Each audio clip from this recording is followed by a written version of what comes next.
Welcome to the Atheist of Florida YouTube channel. We are pleased to offer some of the most significant speakers and profound issues of our times. If you like today's video, please hit the like button. If you have already subscribed, thank you. If not, you know what to do. So I'm Dennis Augustine. And aside from being a part-time comedian, which I'm not, that belongs to Jim apparently. As Judy mentioned, I'm a tech entrepreneur. I've been doing technology for about 22 years. Despite my youthful appearance, I'm 52 years old. So I've visited when I left the ministry way back when. The only other thing I knew how to do was a little bit of computer stuff. So, you know, it was just how I got into desktop publishing is what they called it back then. And somebody said, you know, well, you've been doing a good job on the banners, Dennis. Would you think you can, you know, do the styling for the website? And of course, I could not. But, you know, wanting the job, I just, sure, I'll figure it out. And I just kept saying yes to things until I talked myself into becoming a software developer. And because I needed to eat. I needed to eat. And, you know, I didn't have any other marketable skills as many people who leave the ministry maybe, you know, sometimes find out that or actually I should say that they think they don't have other marketable skills, because I discovered that I had many, many others with regards to team leadership, which led me into my technology career and then founding now my third business. So that's what I was you know, I was doing. And but I want to, you know, I'm not here to talk about, I am here to talk about myself a little bit, actually, I should say. I am, because I want to introduce a little bit about, with you today, about how I've been approaching life lately, and how it's very much with how different from how I approached life for most of my life. For most of those, for most of my years, I would say probably up until 2010, 2011-ish. Can you hear me, Jim? You've just, okay, good, because my Jim was looking kind of curious. I just wanted to make sure. Okay. So yeah, up until recently, I've really been living my life, I'd like to think, outside in. And I want to share with you how I've kind of changed my approach to life, from one that was outside in to one that is inside out. Why I think that it's a really great thing for us to think about as we think about how we will live together in the world as a society. I think it's a great approach for us as a society, but also a great approach for each and every one of us individually. And so, you know, having, you know, just gone through all of these things, I just want to share a little bit about what I've learned in my own approach. So, as Judy mentioned, you know, I left the ministry, and then, you know, I've since become aligned with West Hill United Church, which some of you may hear about if you look up a lady called Gretta Vosper, who is the minister there. She is an Atheist United Church minister, and who just recently actually survived a heresy trial by the United Church to get her out of that position. But her church stood by her. She came out as an atheist and has since continued her service there, but talking about things from a different perspective, not one from a religious perspective, but one based on values, the interconnectedness of life. And that is a core principle of one of the things that I want to kind of bring across tonight. So I'll shout out Greta as I begin this, and also the Clergy Project. So I'm a board member of the Clergy Project, or TCP. It is an organization that is now, I think, about 1,200 or 1,500 members strong. It is, the members are it's a private community. And the reason for that being very much security, because the members of the TCP project are past and current clergy who no longer have supernatural beliefs. And when I left the ministry many years ago, for a good period of time, I wandered in the wilderness, so to speak, and really was trying to find my way out of faith into some other kind of thing to wrap my life around. And the people at the Clergy Project were there for me as a former minister. So I joined that, and I've been serving there for a number of years on the board, and helping in the tech committee there as well. So that's really my background in terms of what I'm doing today. But let me just roll back the tape a little bit, and if I will, tell you a little bit about a story about how I got into the ministry, and how I got to be a minister, and about my family and so forth. I'm going to just reorganize my screens a little bit here so I can see you and work these things as well.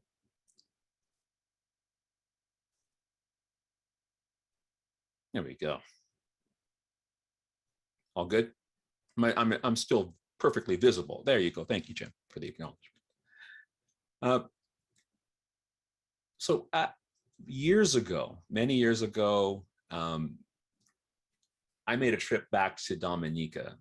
It's the place where I was born. As a young man, I grew up there, and we came to Canada, where I'm presently. I'm in Toronto, Canada, when I was about 5 years old. Through a series of events, I had I become a minister in my 19. Ministry is a bit of the family business. My mother is a minister in Dominica. That's the place we were born. She lives in this village, Maho.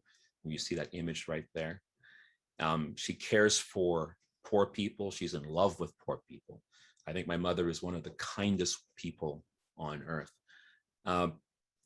The ministry is a family business. My mom's a minister. My sister went to the same seminary I did. My father was a minister as well. And I followed him into the ministry because it seemed like the most important thing in the world to do. Some years ago, I went back to visit my mom in Maho, this village that you see on the screen. I was thirsty, and there was no beer or anything good to drink in the parsonage, because my folks just did not drink. That was not a thing you did as a Pentecostal conservative, especially at that time. So I went down to a corner store, around the village, and ordered a Kubali beer.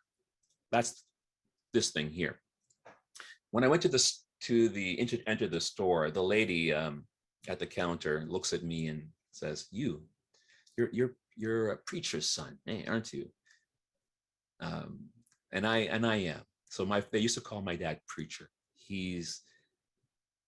That's really what they knew of him. He was the kind of guy who visited them when they were in jail. He was a minister in that small slum.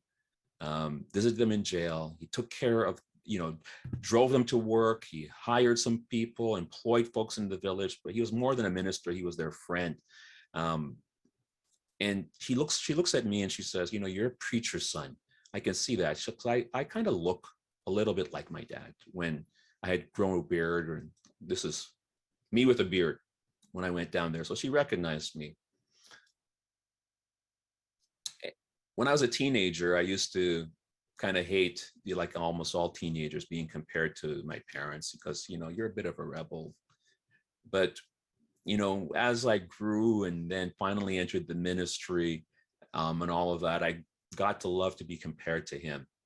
The thing that she said after recognizing me and that I was, this man's son, was what I think is probably the greatest compliment I've ever heard somebody say to somebody else. At least that's what I thought at the time. She said, "Your dad, he loved us so much." And when I heard those words again, I realized that is actually why I got into faith and ministry and all of that kind of stuff. Because of my mom, again, the most kind, loving person you'd ever want to meet. Because of my dad and all that he gave for people's lives. And I saw that, and I thought, what else do you want to be but this? That was the most important thing. I think one thing why I dwell on this with this crowd. When I left faith and the ministry, I got into the whole humanist and atheist movement, and I have often heard and I've often myself felt, that it's so crazy that people believe those things that they believe. It's so crazy. Those people are, it's the believers, it's ridiculous to believe what they believe. It's insane. But I realize that it's not actually true. People do not enter faith because of rational reasons. They enter faith because they get loved into it. And I was loved into it. I was loved into faith. I was loved into the ministry. I saw the outpouring of love at my father's funeral. And I was 19 years old was when he passed away. And I realized then that that was the most important thing for me to do on earth. Right? That was what my life was all about. That was how we were raised. And it was very, it was outside in. It was really all about putting other people first. That's what my mom has always done. It's what a lot of us do. But there's a bit of a problem with that. I'm just going to skip forward a little bit in some of my slides. And I hope I'm just going to wing some of this and really talk to you from my heart about my story. This image is one of Abraham and his son Isaac, right? That's from the biblical stories. It's about the patriarch of Israel. And the story goes that God called on Isaac to sacrifice his son because that would show his faith. In a way, that was the setup with my whole outside in experience of faith and the way that, my mom continues to live to this day. Pouring her life out for other people, for God, for the kingdom, for poor folks, for everybody else, right? And basically what happens then is you put yourself, you put your family, you put everything else on the altar, you sacrifice it for that greater good. And that was the thing really that was, I think, a little bit twisted about how I used to live. When I got into, I went to seminary, obviously after my father had passed, and started to learn a little bit more about the scriptures and preparing to serve, in the way that he did. I started to feel some of those tensions that people do as they learn a little bit more, if you would, about how the sausage is made. I started to understand a little bit about, the muddiness of faith and all of those things. And I started to feel that tension. But more than that, I wanted some of the things that I had come to understand from my dad about the relationship with God that you should experience, that you should expect. And there was a tension there because I would pray and I would try to believe, and I heard these incongruous things about how we got our, the canon, how we got our doctrines. As a charismatic Christian, I would hear these things. I recall in my final year of seminary writing a paper about the charismata. The charismata is something in Pentecostal circles about how, the speaking in tongues and all of those kinds of things that happen, right? Those are the charismata. And I wrote a paper, saying it does not invalidate the charismata to say that they are equally spiritual experiences and social, psychological experiences.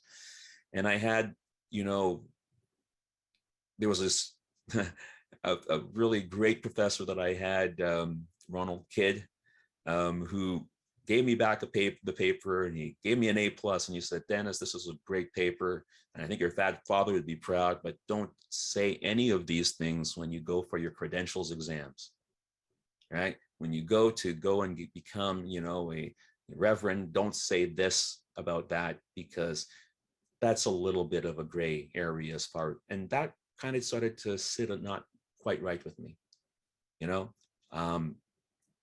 but nonetheless, I really just wanted to, I believed, and I wanted to have that experience with God. But year after year, just reaching out and struggling with things that I was starting to hear about in science and so forth, that tension became so much that at one point I just felt I couldn't go on. So I did not leave the ministry because I had some kind of epiphany that it's all, pardon me, BS.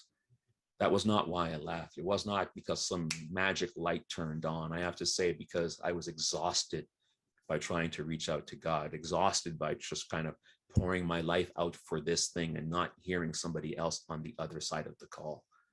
I don't think I was a stupid man.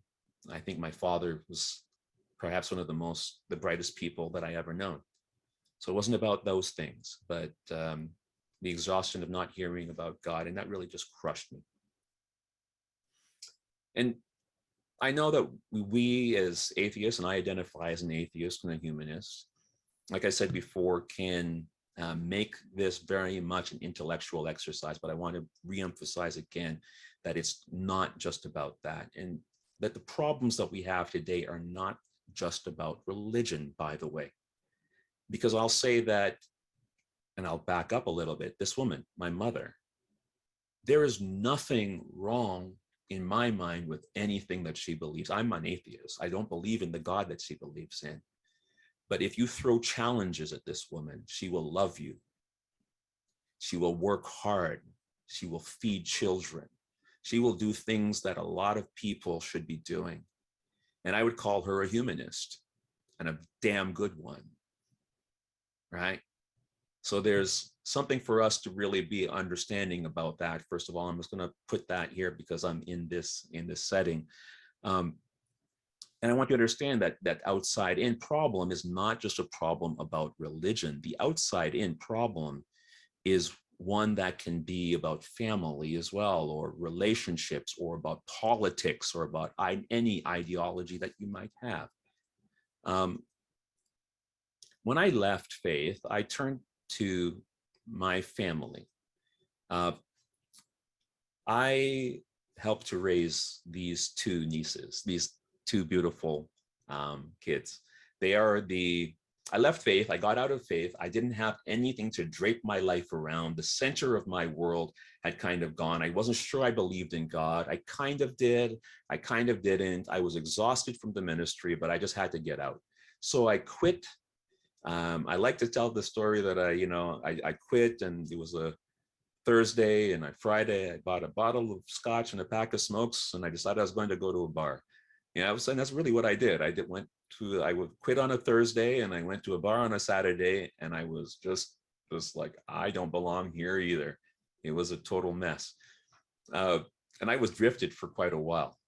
But then I started, my sister, who's 19 years my junior, got pregnant with the first of these two children, the one on the far, whatever side of the screen it is, the far one, the older one, Rachel. And then 4 years later, with the other one, Sophia. And, I didn't really have anything else to matter in my life. I was adrift looking for purpose. And I started, I took her in, took the nieces in, and took my sister in, and helped to raise Rachel, and then, some years later, Sophia. A few months after Sophie was born, and in this picture, she's, I think, probably around 5-6 months old. My sister, their mother, took them back to Dominica, where their father of their children was, and had a postpartum psychotic episode, and killed both of the children. Her name is Sarah Lynn Augustine. You can search online about that situation. But I had built my new life around raising them and helping them, and that was kind of the center of my life. They're actually tatted on my chest. I mean, both of these children. And when that happened, that was not a religion problem, but I had a messed up center. Everything about me was just about them. And I got to say, it's not bad that you care about your family. But one thing that occurred to me was some years, when that happened, when Sarah murdered the nieces, I had to turn my life over to We had all of a sudden a double murder trial to deal with in Dominica, so in a foreign country, and just poured everything we had into that, into making sure that she was okay, into getting her repatriated from Dominica to Canada for treatment that she very badly needed. And then some years after she started to get better, she slowly, one by one, started to cut off her family, blaming each and every one of us in the family progressively for things that had happened in her life who had led to this situation.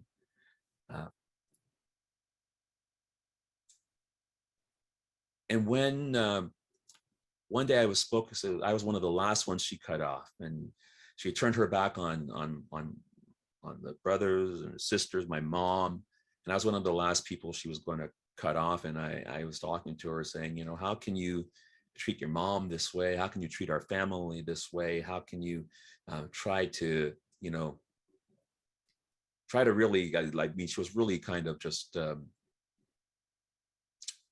it was such a difficult time. I asked her, how can she treat our mom? How can you treat our family this way? And she looked at me and she said something that I'll never forget. She said, family, Dennis, is who you choose. And I understood that to be so true.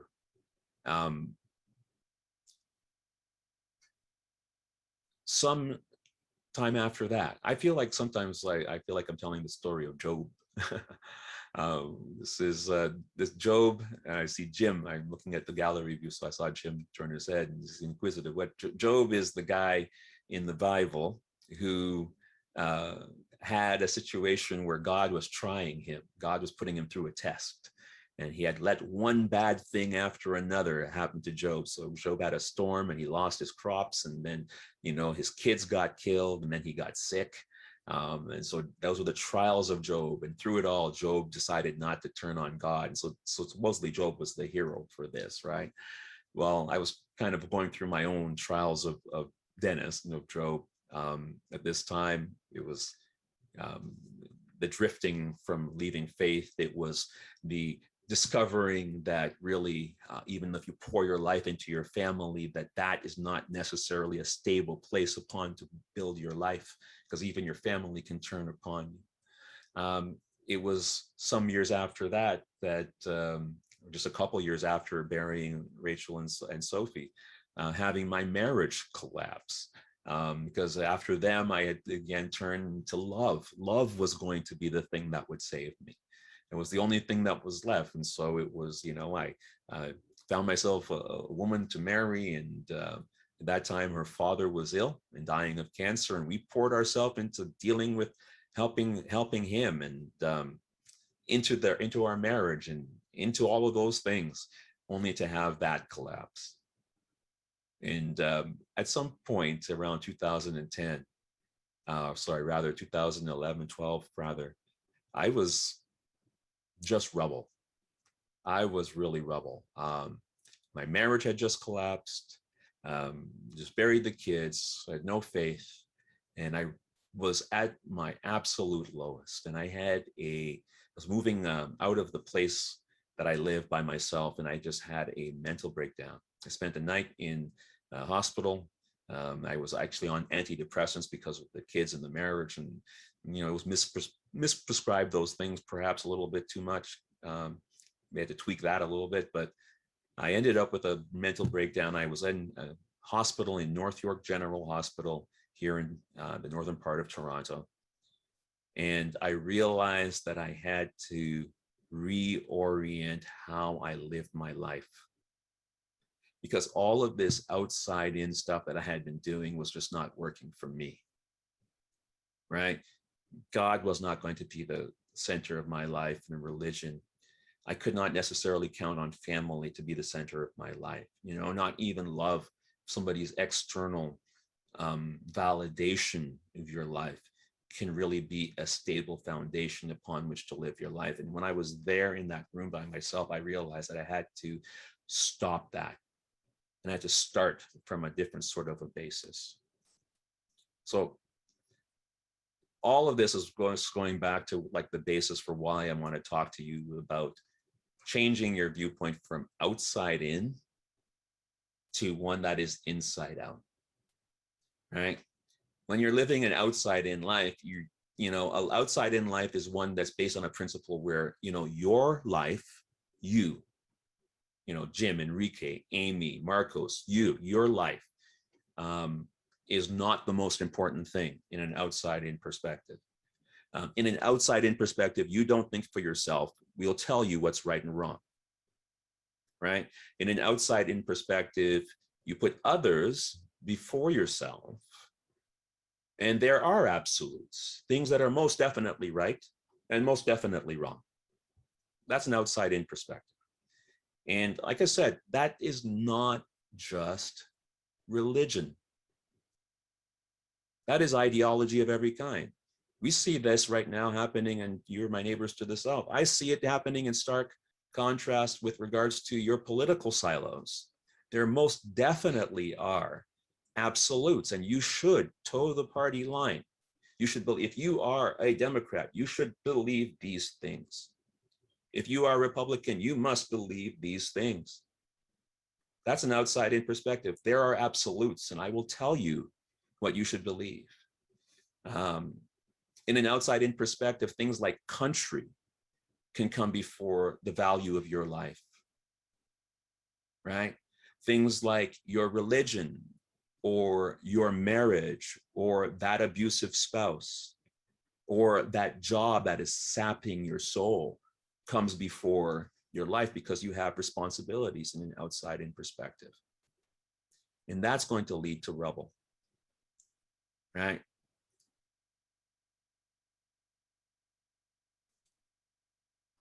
When I had that moment in that hospital bed in North York all those years ago, I realized that my perspective had to change. I had to stop being outside in, because that is just not a natural way upon which to build any framework for a healthy life, right? You got to switch your perspective a little bit out. And I'm going to say that it's a good perspective for us to have individually, but if we would all do this collectively, we'd also be much better off. Rather to come back to earth and to live your life inside out, right? When I had my breakdown, I was fortunate enough to be hooked up with a therapist who believed in cognitive behavioral therapy. And he introduced me to this man, or that man, there you go, that guy, Marcus Aurelius. Marcus Aurelius he's been long dead, but he's got to be one of the most truest brothers I ever met or never met. And so he's become actually one of I would say that I choose him first. So I take one book, I'm taking meditations with me to the desert island. And he wrote that if you are distressed by anything external, the pain is not due to the thing itself, but to your estimate of it. And this you have the power to revoke at any moment. And that was just like, that was the beginning of the revolution in my mind. I was sitting there when I had that revelation that I had to start rebuilding my life all from the inside out, I had just moved. So that, remember the night I mentioned I had that nervous breakdown? I was moving out of a 4-bedroom townhouse by myself because my wife had left. My sisters, of course, were gone. Sarah had, of course, murdered the nieces, and the place that we all lived in was not needed anymore. And there was nobody actually to help me. It was a 4-bedroom place, moving it out that night by myself on antidepressants. And I recognized, I'm on my own here. I moved that place the very next day when I got out of the hospital, and I moved into an apartment in uptown Toronto. And I shut the door. And for the very first time in my life, I realized that I was alone, like properly alone. I'm a grown ass man. Forget my mind. I'm a grown ass man, 40 some odd years old. And I have never felt that I'd been alone, never understood that I had a private thought, like fully accepted it. And that was just when I got in touch with the therapist who introduced me to Aurelius and to the Stoic thinking, and the realization that if I start to reorient my life from the inside out, I have the power at any moment to revoke,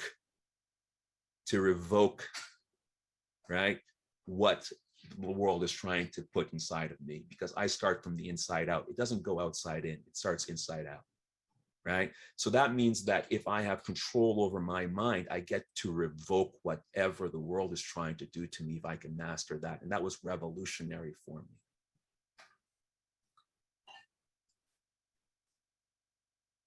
So what are the, the big questions? If you were trying to rebuild your life, you get dropped onto an alien planet and you're starting all over again, like I was in that apartment, you have to ask yourself a few questions. Where am I?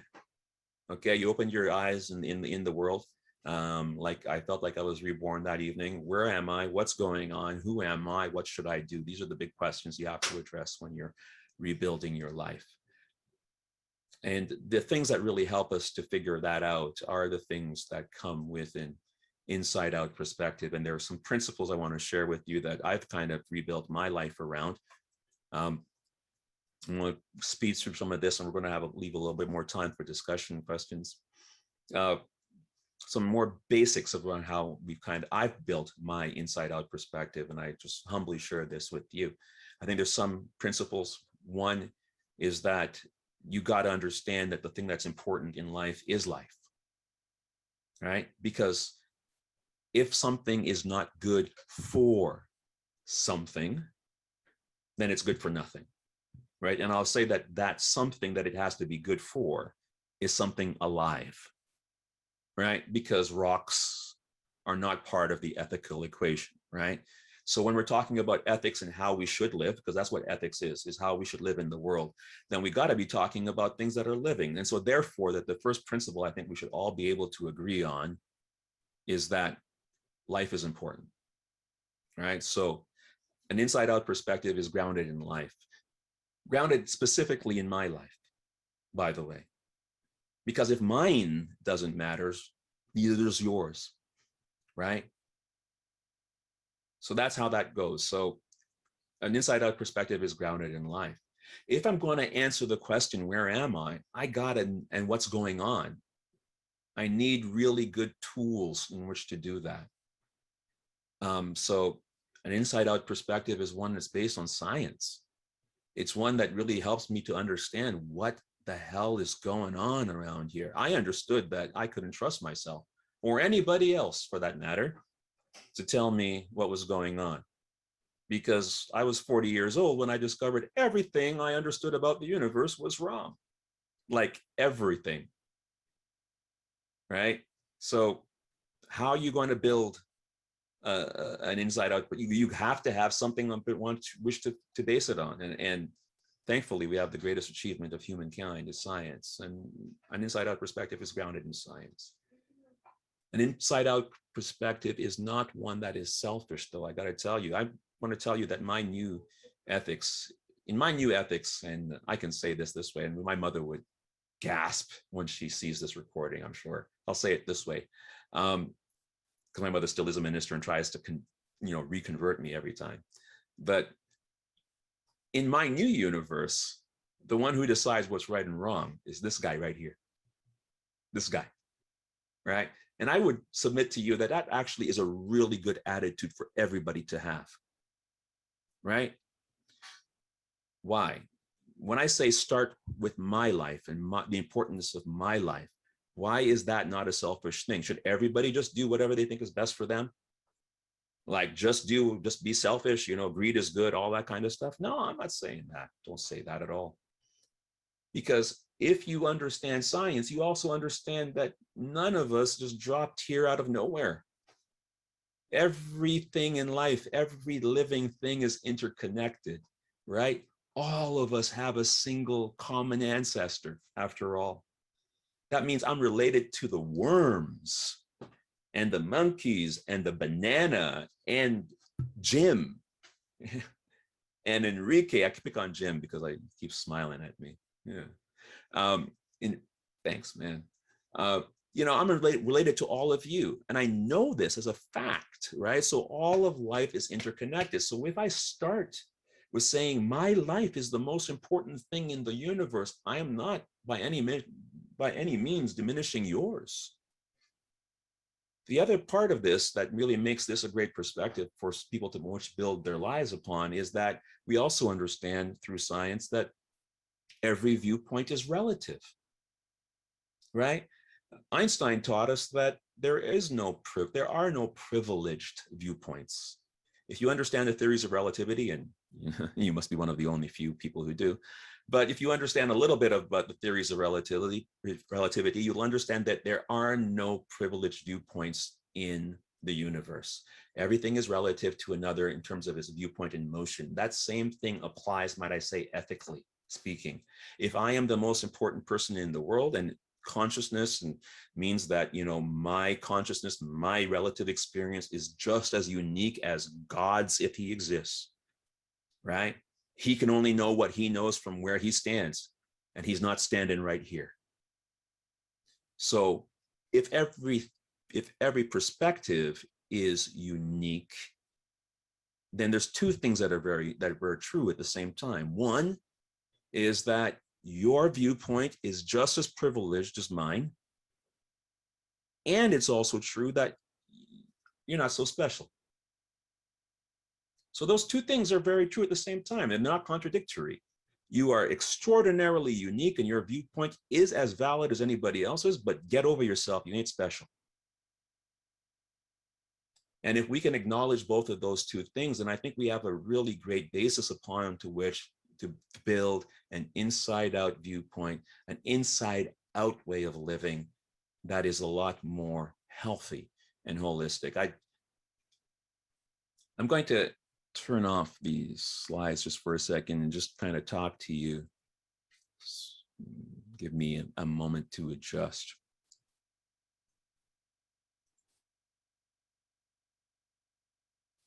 There we go.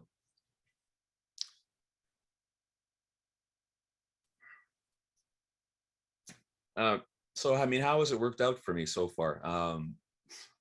I think, I got to say that I'm now 52 years old, and I lived the majority of my life outside in, having ideologies and family and relationships and even love be the center of my life.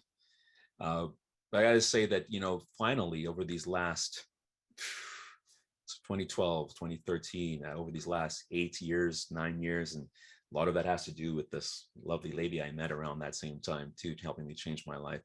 But rebuilding from the inside out, I started to get a lot more comfortable with just, the things that Dennis wants.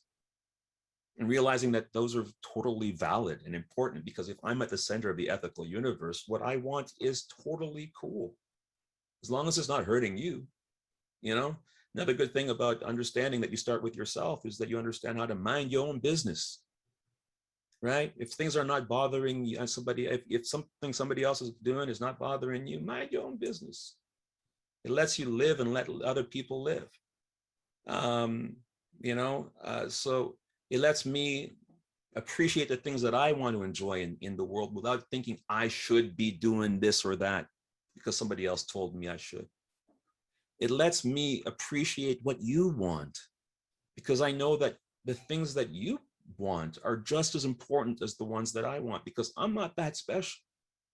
I'm special because I'm one of you guys, one of these thinking people. That's why we're special. And I think that if we just kind of get centered around those things and start to, first of all, hey, it's going to sound a little kumbaya-ish and funny, but love yourself. Start loving yourself, understanding that you are the center of the ethical universe, right? Start understanding that each of those other people who feel that way and are interconnected with you, you have a responsibility to them too, because that's the only way we're going to get through this is together, right? It also has helped me understand, and one of the things I struggled with so deeply when I left faith was the concept of death. I was expecting eternal life. And when I understood there was no eternal life, I felt honestly kind of ripped off. right? Kind of angry. But understanding now that I am part of an interconnected web of life that has been going on for billions of years, that I'm only here because things lived and died and ate other things, and that years from now, the atoms that are in me are going to be part of some other living people, is just like, it's awesome, honestly. And it's helped me just let go of that as well. So I think there's so much power in just changing that perspective. We can talk about any ideology that you have, anything that you want in your life is totally cool, but get the direction of it correct, right? You want to dance? Make your life about dance. Be about that, okay? But let it start with you and go inside out. Don't let it go outside in, because that will crush you.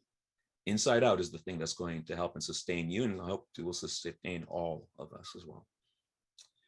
We've got about, I think on the clock, 9 minutes. I'm just been going on and on. You let a preacher preach, he's going to do that.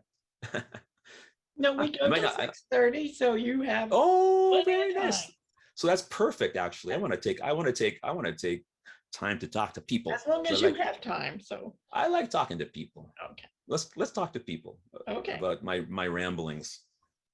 Well, Jim has the first question. Then, if you're ready to talk to people now. Oh yeah, I'm not going to look at. I'm not looking at the chat. You're going to tell me about it. I'll just look at people. Go ahead, Jim.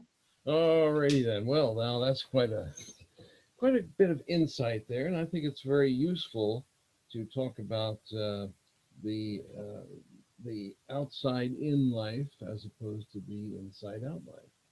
But part of it strikes me of the inside out life is a recognition of the outside in life. It's part of the world that we're born into, that we discover, that is actually also part of ourself. Yes. And ourself, in my view at least, is largely a composition of the lives of other people. In other words, who I am is a collection of various contributions from everybody and I've ever known, and every institution, educational school or whatever that I've encountered. And I think Yes. What you have told us about is an excellent instruction, and in particular the recommendation of Marcus Aurelius, and I presume that was the consolation of philosophy that influenced you, and that's a good recommendation, along with perhaps Epicurus and Socrates. But there are a lot of good things that have been part of the human past that actually resonate with us now, but most of us don't even know it. Oh, I mean, so true, Jim. I mean, there is no me without you, right? There is none. I do not exist. There's no you without me. The reason that why we are all here is because we are part of an unbroken continuous chain of life that got us here. The language that I speak is one that has meaning because of the words that we agree on. I can't even have a coherent thought without the language that you gave me. And the language that you gave me is rife with meaning. It comes with meaning all packaged into it. I can't even think for myself.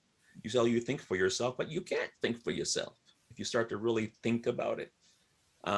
So you're absolutely right. We are hopelessly intertwined and interconnected. Mm-hmm. And so understanding, when I took the time to really start to unpack what is in me, you start to peel the layers of the onion off, right? Layer after layer, trying to get to the core, and you realize it's just layers all the way down. The thing is that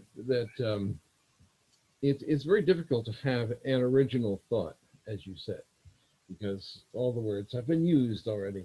But nevertheless, if you shake up the can enough, you'll get a good combination. you'll get a good combination, right? That's the right. whole, it's not about anything that's totally new. It's about interesting combinations thereof. Mhm. You know, of which I happen to be one interesting combination of Yes, atoms that have you been are. around for billions of years. And so, yeah, there is nothing new, but there are some rather interesting combinations of it, of which we have about 15 of them on this lovely call right now. Speaking of So, interesting combinations, Jim Young here is aching yes, to have. yes, Jim, I see you with your hand up, Jim. Just wanted to say I enjoyed your presentation.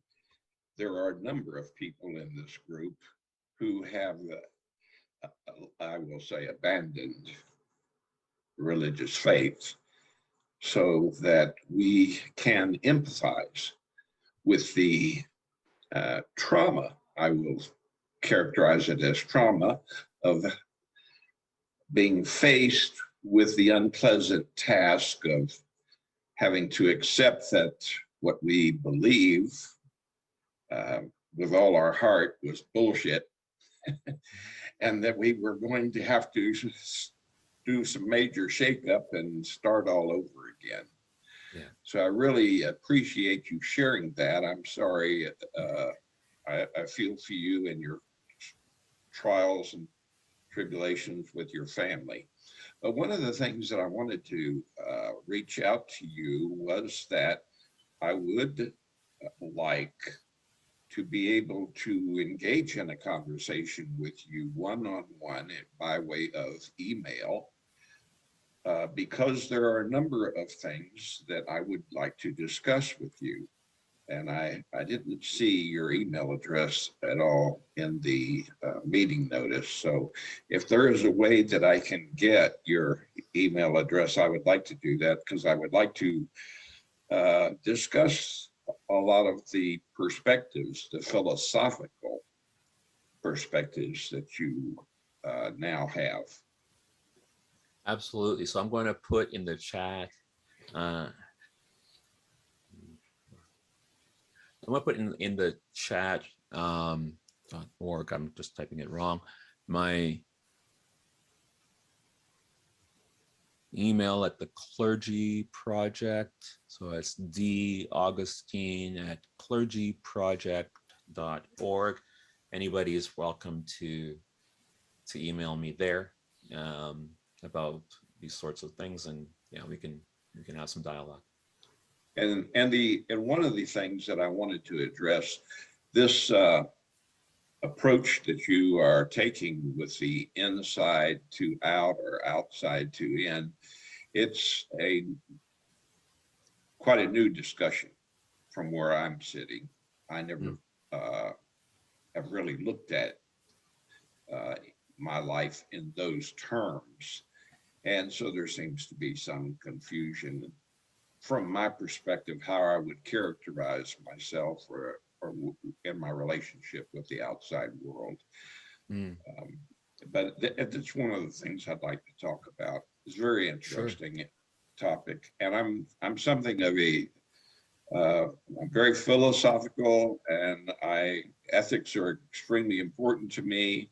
I feel that we are responsible for our actions and what we do with our lives, and we have a responsibility to the world in which we live and to the other people and other living things in it.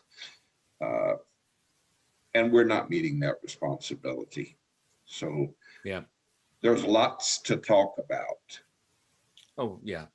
No, I think that actually that it is the topic of our time, that we are at a bit of a watershed. I know that every generation thinks that there's very special, but I do see that we're not only at we're at one where polarization is at an all-time high, right?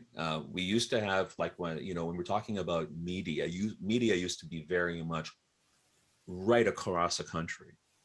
Like, everybody watched the Honeymooners. It didn't matter whether you were conservative or not. Who knew what that was? Really, that wasn't really much of a thing, at that time.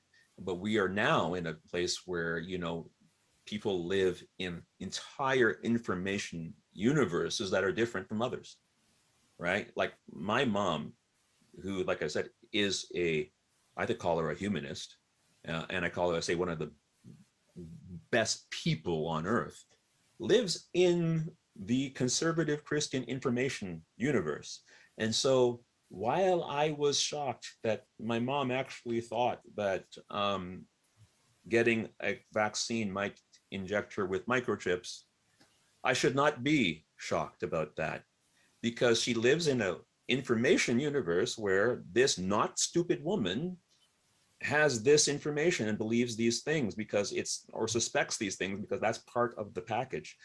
And so I think that we need to develop some way right now at this very critical time. And, we're dealing with climate change. We're dealing with some very important issues that need to be solved now, or we're screwed, right?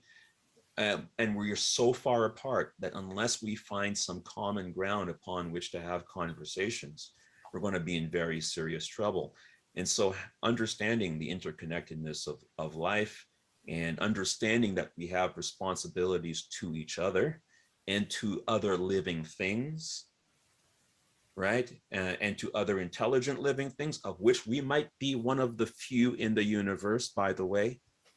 We have a responsibility to take care of this thing that we have, intelligent life. Yeah. Amy, I see you unmuted. Did you have a question or comment? Yeah, I did. Actually, is anybody else ahead of me? I'm sorry. No, that's okay. Go ahead. Okay. Dennis, thank you very much for your story, and my heart goes out to your tragedies. I kind of envy you in your attitude towards your mom and your family, because I look at, while my parents are both gone now, is that they were abusers in a way, that they taught me this is true, this is right, this is everything, and it was lies. Okay. And well, I realized they were just doing what they thought was right. It doesn't make it right. Okay. There are a lot of people out there who do, even worse than that, thinking they're right. How is it that you got there? How did you get there to that point? Or did you ever have any kind of animosity towards your religious upbringing? Oh yeah, all kinds. I had some serious animosity towards it. As a matter of fact, it was probably, so when you go through I went through if I had to draw a faith curve, right? So it was kind of, okay, kid, very high, because everything mom and dad says is true. Okay, that was faith way up here. Gradually, as you become teenager and you go to high school, it's kind of like this, and and it's and they're adults, so they're very not cool. So everything they say is bullshit. And then dad dies, and oh my God, everybody is telling me that this was the second coming of Jesus Christ. I mean, this man was just so wonderful. And I knew how wonderful he was, and everything they told me about him being so great was stuff I knew. If my father said he was going to do something, you better set your watch by it. Reliable, smart, caring, one of the best. But he believed all of that stuff, and that's why I went into it. So when he died, the call of God in my life, this is what I must do. And then you start to go through some of that other stuff, and I kind of deconstruct. So it was very, the trailing end was very slow and painful for me. But at some point I got to the point where I said, okay, you know what? I was just around 2012, when I was joining the Clergy Project. I said, I'm an atheist. It was just the easiest way to it was right around then. I'd gone from, God is a person who's telling me what to do, to God is kind of more of a principle, to some point where God is love. And then when the marriage fell apart and all of that kind of stuff, even love was bullshit. So there's just no God. I'm an atheist. Screw it. God's not even love, because love is just nonsense. So I just got right there to, that's it. I'm an atheist. And when I decided I was an atheist, I was angry. I was a very angry atheist, and I was very well equipped as somebody who studied theology to give all of the right answers to all of those people who believed the nonsense that I used to preach. So, I was a very good anti-apologist until I realized that it never seemed to work. Like, I would tell people about, how I used to believe that stuff too, and I'd give them all the good reasons for why that was wrong. And not one of them said, you know what, Dennis, you're right. I'm going to quit church tomorrow. Not one, not never. And my mom kept trying to convert me back, saying, I was going to get back. And I used to be so mad at her because I get on the phone with her and I'm trying to talk about how she is. And she's just telling me about Jesus. And, it's like, oh, it was so irritating. And, you know what? After a while, I just got like, I had to make a choice. It was just like, I can either like just not, this woman has just been doing this for her whole life. She loves Jesus. She's not going to change, Dennis. So now you have a choice, right? Like so I decided to do the translation in my head. So every time, because I look at my mom's life, and she doesn't, unlike some people, that's when I say there's believers who are de facto humanists, right? My mother is a de facto humanist. If you could be gay as you want to be gay, if you walk into her church, she's gonna love you, right? Even though she'll tell you homosexuality is wrong, right? She'll tell you that, but she's gonna love you. She'll feed you. She'll take care of you. So I decided to do the translation in my head. Every time my mom said, I'm praying for you, or God wants this for you, I just heard, I love you, son, and I care what happens to you. Because that's all she was really saying, right? So I stopped doing that, and I understood that people's heads are black boxes. You could call yourself whatever you want to call yourself. Call yourself a progressive, right? But if I throw things at you and, stomp on labor comes out of you, you're not a progressive. I don't care what's in your black box, right? Same thing. Like if I throw something at somebody and love comes back, acceptance comes back, rational things, then I can call them a humanist, so I decided just to forget about what she was saying and those words that were coming out of her mouth, decided to understand that really she did love me. And I decided to understand that my father was a good man who was mistaken about things. The Stoics did help quite a bit. Marcus Aurelius and Epicurus, some of them would have told you that nobody does wrong knowingly. And I think that's a very powerful principle for us to understand, that people try to do the right things. They have bad information. Some people do not live in the privileged situation that you live in to have that proper information. I got out of the things that I got out by gradually meeting other people and getting exposed to things that changed my viewpoints. But in the place where I was before, I could not have made the decisions that I did before. So I think that we have to be gracious to other people and understand that as much as we can. But it also does not absolve them from doing wrong things. It does not. When I say that no man does the wrong things, right, does not do things wrong knowingly, that does not mean I will not lock your ass up if you are a murderer, right? It means that I know that for some twisted reason, you thought that you should do those things. I still do have to hold you responsible for those things. And like my sister, I don't have a relationship with my sister, Sarah, because it's not healthy for me to have a relationship with her. I might say that I understood that she did certain things because of her psychosis or because of those things, but it might not be healthy for me. And so sometimes that's what living it inside out is all about. I'm going to do things that are healthy for me. It does not mean that I have to have a relationship with you. If I'm able and strong enough to accept my mother, do the translation, then I will.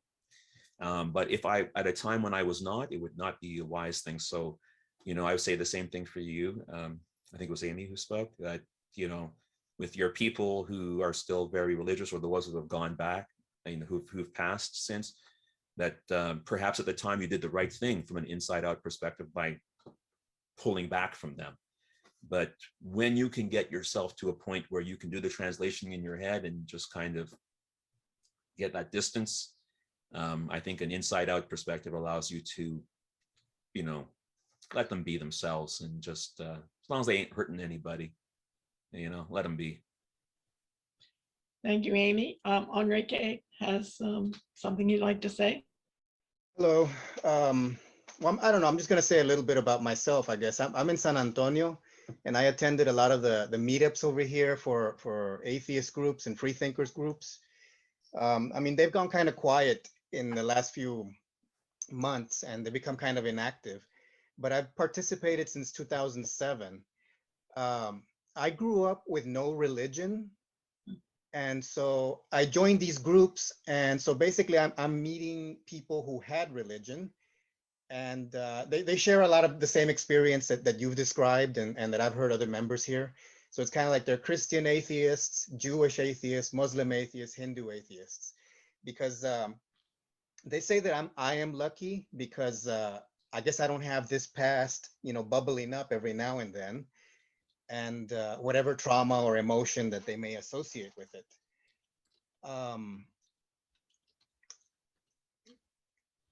Sorry, I'm It's okay, take your time. okay. But yeah, I mean, I guess my situation is different. They're just saying I'm lucky. I don't know, but I did want to ask, I guess maybe a strange question, because first I'll say that I'm learning Christianity from atheists, because even though Christians tried, it's kind of like, I don't know, I was oblivious, or I was immune, or I just wasn't absorbing it. But I don't know, I guess I'm hearing it from atheists a little bit better. But my strange question has to do with you know, because there's a story in Christianity where, and I'm going to say the character Jesus is in the tomb. And supposedly, I don't think it's an accepted story, but I think he became a giant, right?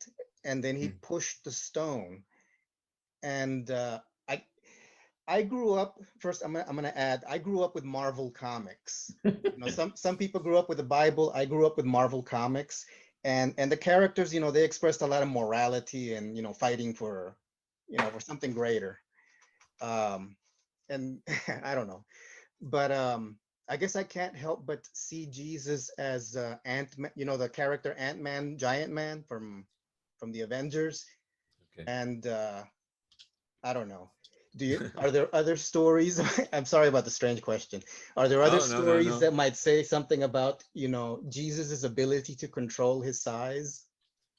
No, I haven't heard that particular one, but I gotta say that, you know, there are all kinds of weird stuff, you know, and you could probably, it might even be one of the apocryphal books who mentions something of that nature, but there are so many varieties of those types of stories, different abilities and whatnot, that that it is often, laughable and a lot of fun. But you know, the one thing I have often thought, especially during the period of time when I was very much angry at faith, that it would have been wonderful to have been raised without faith.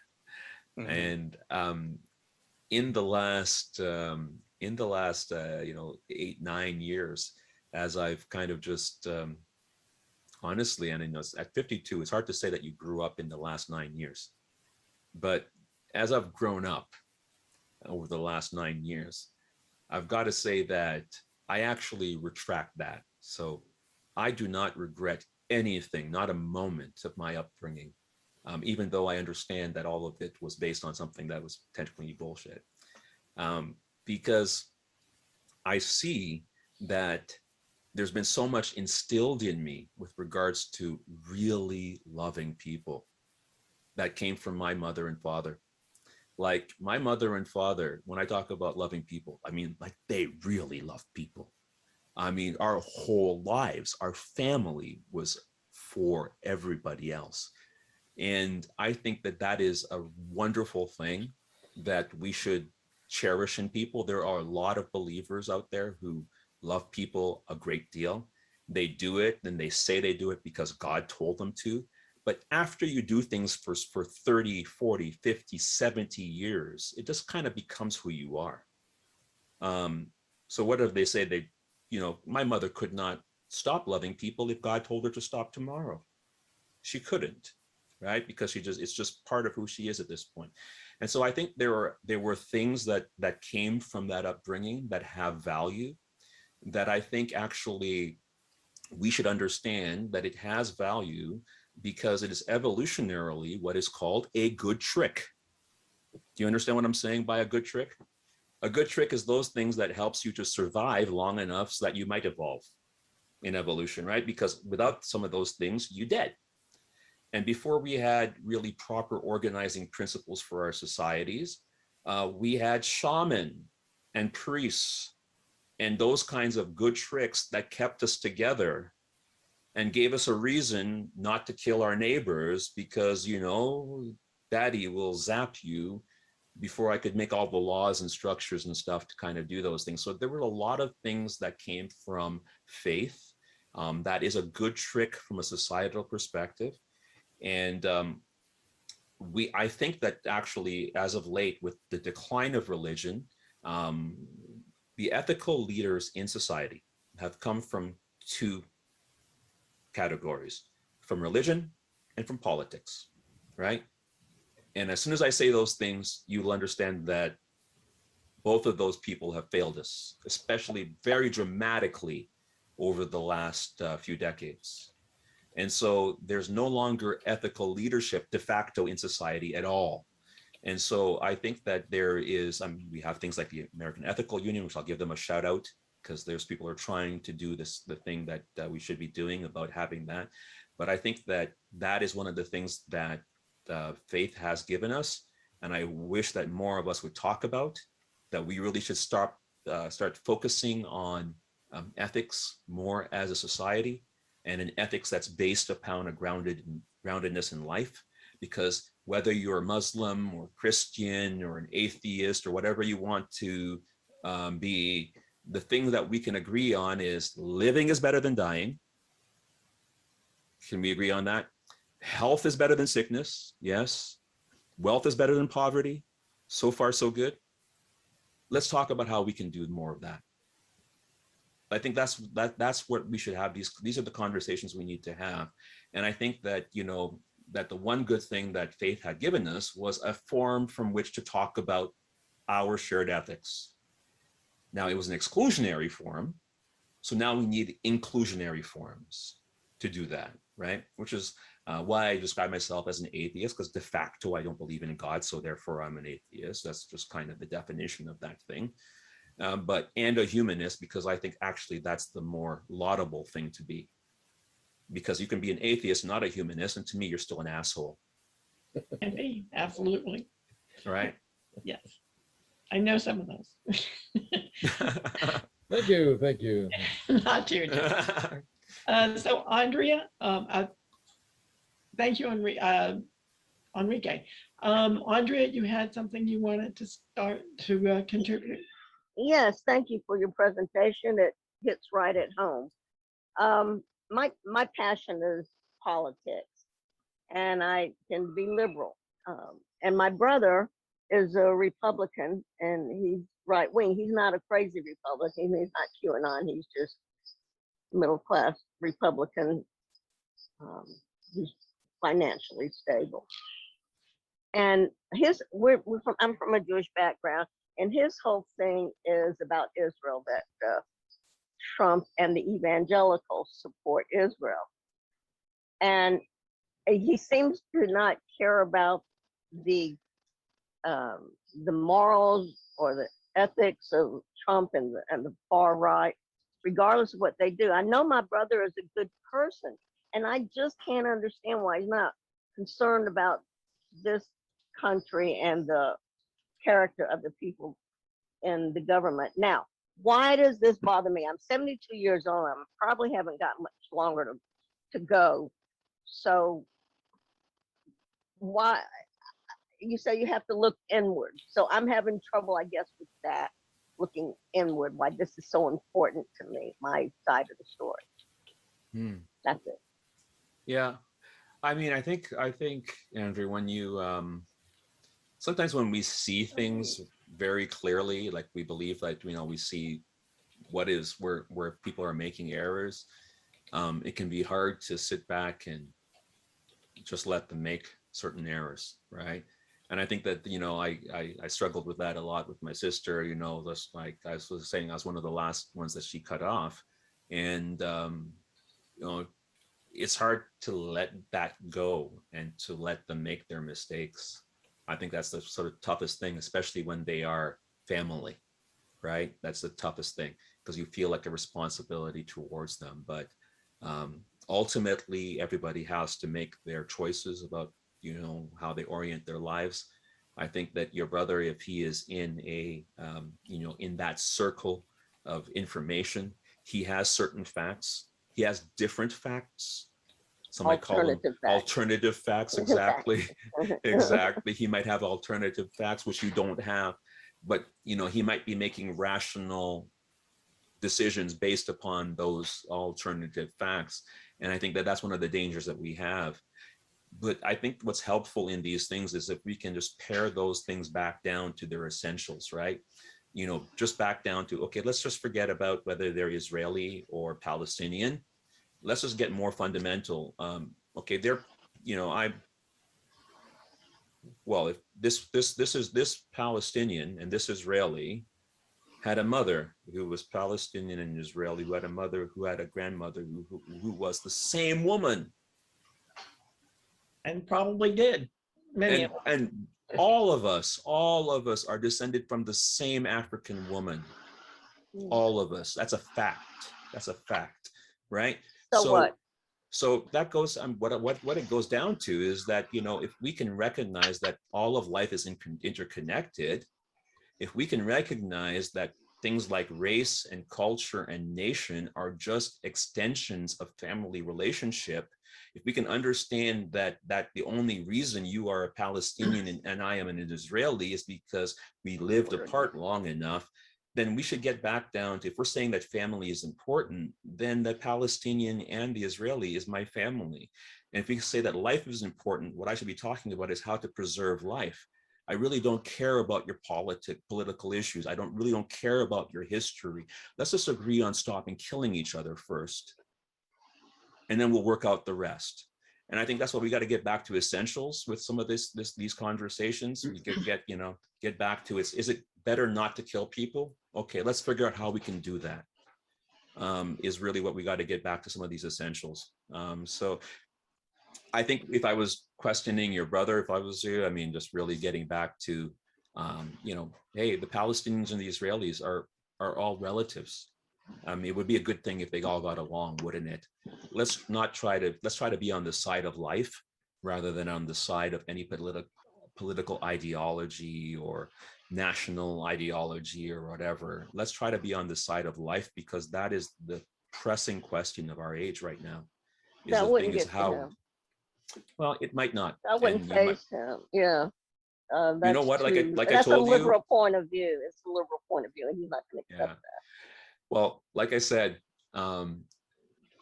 that proves to you the point that, religion is not the only religion, right? There's ideologies of all kinds that are just equally as irrational when you get down to the point, because they are a social package.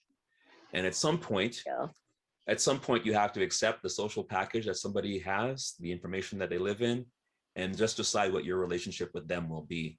But I do think that if we should continue to have this conversation so that we can hopefully meet in the middle with people from this side and that side, based upon the idea that it's better for us to live than for us to die. Thank you. That helps. Thank you, Amy. Andrea, sorry.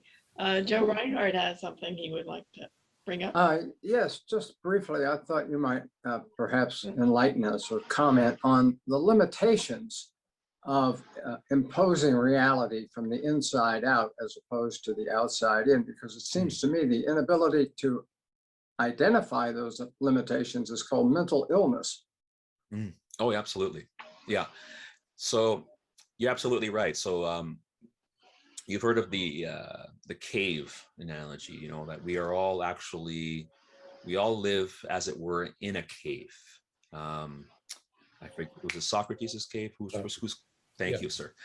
So Actually, Plato. that cave, Plato's cave, thank you. So the cave is one where we are literally, if you close your eyes, you cut off the light from the outside and your vision stops, right? You know why? Because you're on the inside here. You're this lump of gray matter that lives in here, and everything that you see are images cast on the back of a cave.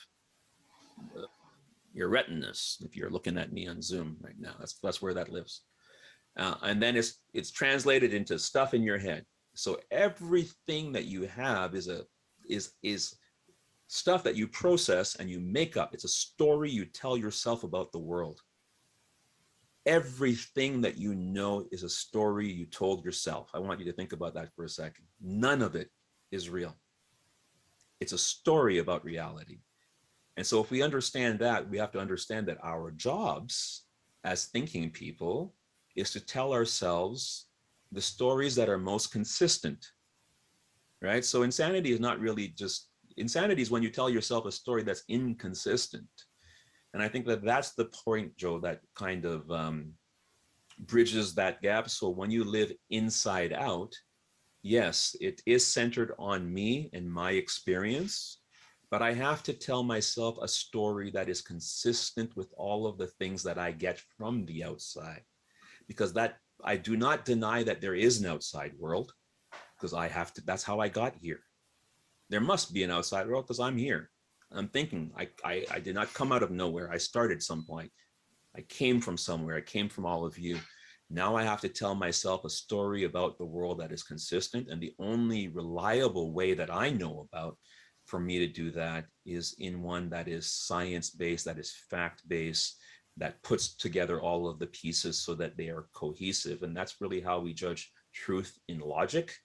So when you're talking about logic as the basis of science, we judge truth in logic because it is logically consistent and coherent. It's the same thing we do when we talk about scientific discoveries, that they're consistent. It seems to me that it's a bit of really overthinking the problem. What's that? This entire idea of controlling the universe from the inside out by way of your brain power, and whether or not you're connected to other people or whether you're not, or whether you're real or whether you aren't, it really doesn't matter.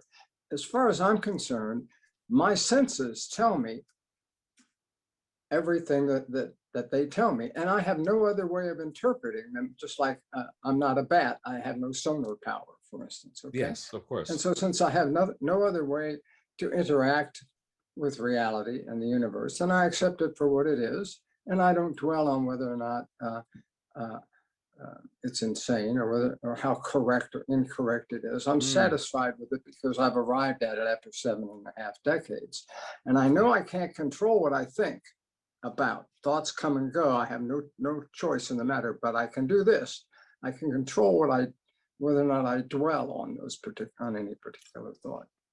Yeah, absolutely. I think we're saying very much similar things, Joe, in that if you, certainly you cannot control those things, but I do think it matters whether things are like real, because if you want to have, I know that there are things that affect me that Try and control reality in the middle of a hailstorm in the middle of Texas. Well, that's an interesting thing. So I've realized in my life, right? So life is like an ocean and I am a surfer, okay?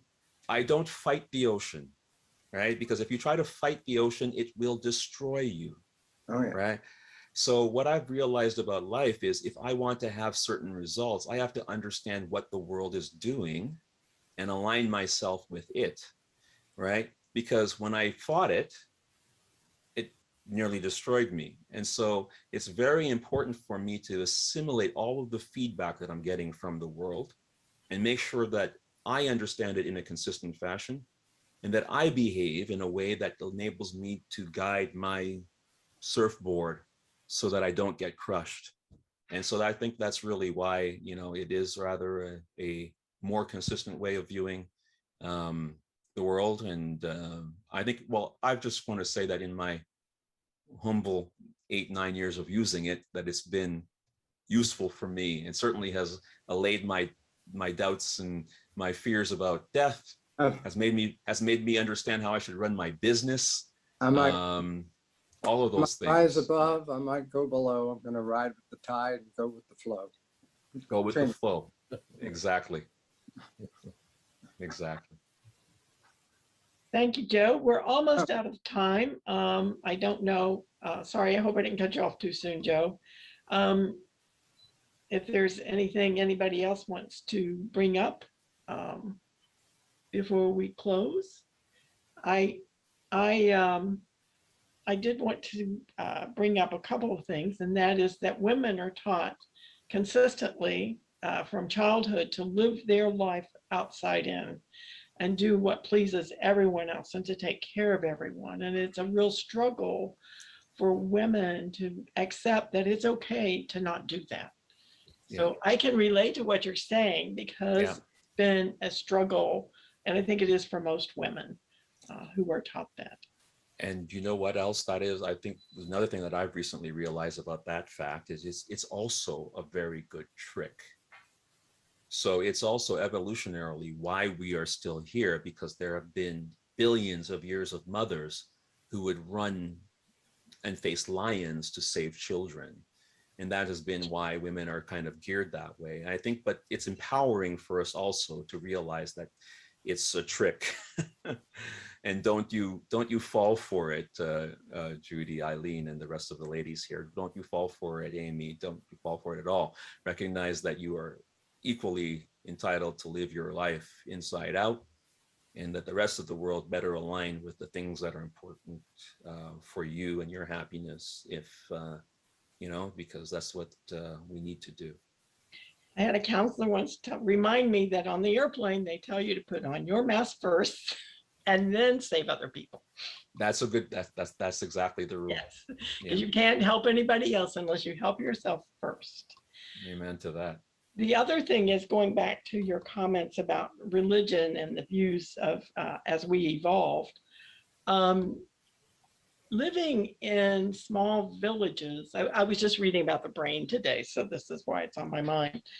We evolved to live in smaller groups of people than we currently live in, and an extended family. People had lots of relatives around them, so that it wasn't the nuclear family, which was developed in the 50s after World War II, is probably one of the most destructive things that ever happened to our species. In my opinion. So, because before that, people lived in their community and they had lots of support, and people had lots of ways to get, you can't meet, every child can't have their needs met by one person, that they need a community. There's real wisdom in it takes a village. Yes, absolutely. Right. And by the way, not a nation. It takes a village. Yes. Right. Yeah. And you're absolutely right. That is like, we evolved that way for these small communal sort of support networks, right? Where you know the name of the person that you can call when your hut blows down. You know what I mean? You know their name, they care about you, they come in, that's really what works.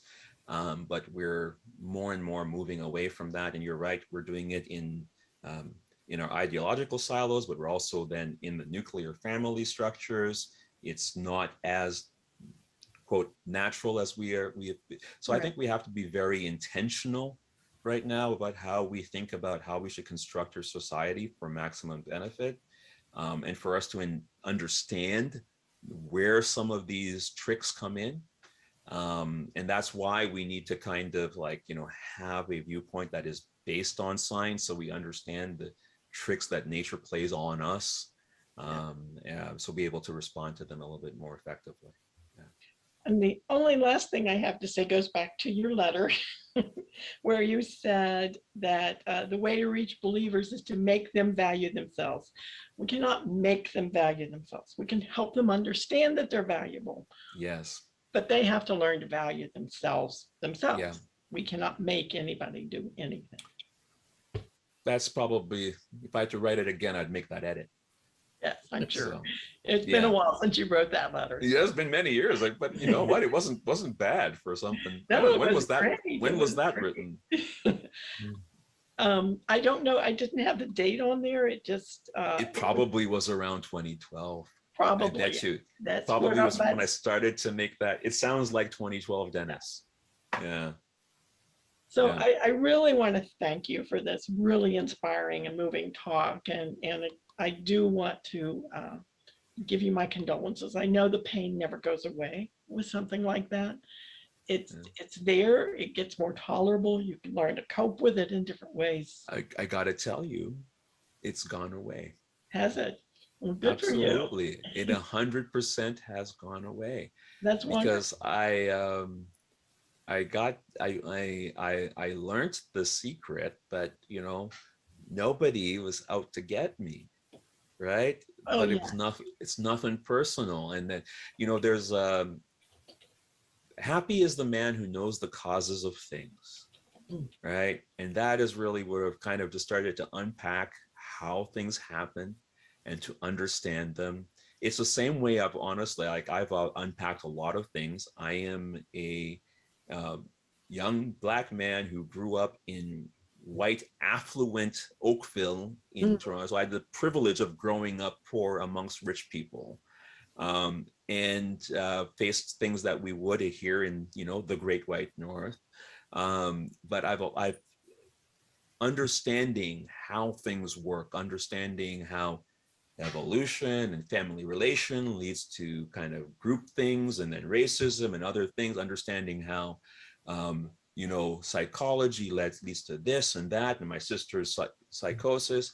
You stop with the why me, why should it, this is unfair. And then you start to understand, you know, well, life is brief. And, you know, so they had 5 years and maybe 6 months, but what do I have in the grand scheme of things? If I get 100, it's a blink. So why should I really be hung up about it? And I just let go of all of that. And I think I'm just been, I don't know, I've been free and in my zone for the last 8-9 years. And so I hope something I've said has been useful to you, and some of you can get in the same zone, because I'm almost the happiest man on earth. So I'm over it. Well, wonderful. Good. I do appreciate, I hope that we can all come away with a deeper appreciation of how life on earth is connected, because it's not, it's everything is connected, like you said at the beginning. Yeah. We all came from the same beginnings. So Yeah, that's right. So thank you so much. Really appreciate it. And just, it's been really interesting, falling into a lot of what I've been reading lately. So lovely, lovely, lovely to meet all of you. Thank you so much. Can I ask a question here? Just one, I have to take this opportunity because back about 40 years ago, when we were in Tallahassee, there was a big effort to send books to Dominica. Did you ever receive a box of books when you were a kid? Well, I came when I came when I was 5 years old the first time. Oh, well, all right. So I left when I was 5, and then I went back when I was 13. So I was back and forth a little bit. So I probably missed the books, but on behalf of the kids who received some, because I would say thanks anyway. Well, thank you. Thank you. Makes me feel better, know that they at least hope for something. Absolutely. And you supplied the opening of one of our more exhilarating evenings. Yes. Thank you so much. Lovely. I just want to say I was in the Republic of the Dominica in 1965 to quell a revolution. I saw a lot of poverty there. Yes, but not the Republic. I am from the Commonwealth of Dominica. It's a speck. It's a speck. It's a speck next to Guadeloupe and Martinique. But okay. Yes. I don't know. Quelling revolutions, it depends which one it was. I like some of the revolutions. I'm not sure. Depends. I won't comment on that one. Well, I didn't shoot anybody, so. Oh, that's okay. Well, glad to hear that. That's a good, that's you got that going for you. All right. Well, thanks. Okay. Thanks, Dennis. Yeah, thank you all very much. Thanks. And Thanks. Next week, we will be talking about street epistemology. Yay. All right. One of my We'll see favorites. you then. All right. Take Thank care, you so y'all. much. We'll be Okay, happy. bye-bye. Bye. Yeah. Bye. Good night, everybody. Good night. Hey, Judy, if there's a link later, maybe can you send it to me? Oh, Then absolutely. I just will follow. send it to you.